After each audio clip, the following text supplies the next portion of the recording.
Non, moi je ne veux pas donner de conseils, moi c'est pas la. Il n'y a pas de normes. La seule chose que je peux te dire, c'est qu'aujourd'hui, être parent, c'est aller au-delà du seuil du numérique. C'est-à-dire que le problème aujourd'hui, c'est que beaucoup de parents s'arrêtent au seuil du numérique. C'est-à-dire qu'ils ne veulent pas aller, ils ne veulent pas exercer leur fonction parentale dans les mondes numériques.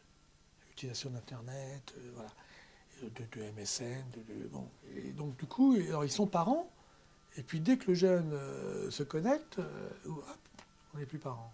Ça, c'est pas bon. Parce que on doit être parent, y compris dans les activités que font les jeunes dans le numérique. Et donc avoir un regard sur ce qui se passe, ça ne veut pas dire fliquer toutes les activités du jeune, mais vérifier que l'utilisation d'Internet, des listes d'amis sur Facebook, etc., reste dans des choses qui sont possibles pour une jeune ado de 12 ans, 13 ans. Sinon, vous vous retrouvez avec des situations qui sont complètement perverses, c'est-à-dire des jeunes de 12 ans qui ont des relations avec des adultes de 30, 40 ans et qui s'exposent à des risques, non seulement des risques réels, mais même des risques de séduction à l'intérieur même des mondes numériques. Or, le problème aujourd'hui, c'est que les mondes numériques, les parents ne veulent pas y porter le regard. Et ça, c'est un tort parce que on doit être parents, y compris sur les mondes numériques. Et puis pour le regard, il doit aussi se porter sur le contenu. C'est-à-dire que quand on est adulte et quand on est parent, et quand on voit son enfant, son jeune, jouer à un jeu qui est une vraie saloperie, il faut pouvoir le dire. Ce jeu, c'est une saloperie. GTA, c'est une saloperie. Moi, je pense que c'est une saloperie, GTA. Et donc, si personne ne le dit, si les parents ne le disent pas, ça ne va pas. Je pense que c'est une saloperie parce que c'est un jeu qui valorise des comportements pervers et transgressifs. C'est pas possible. C'est pas possible quand on est parent de valider. Alors c'est un jeu extraordinaire sur le plan visuel. C'est vrai. C'est tout le problème. Mais quand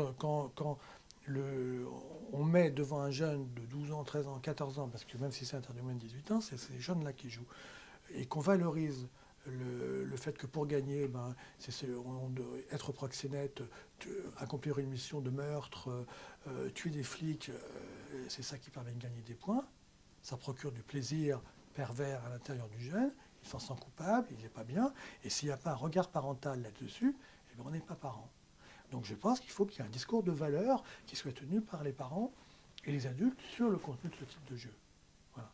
Ça ne veut pas dire que les jeux vidéo sont tous des saloperies. Je pense qu'il y a des jeux qui sont extraordinaires de finesse, d'intelligence, et puis que moi je suis un grand amoureux des mondes virtuels. Moi j'aime les mondes virtuels, parce que ce sont des mondes extraordinaires sur le plan graphisme, créativité, etc.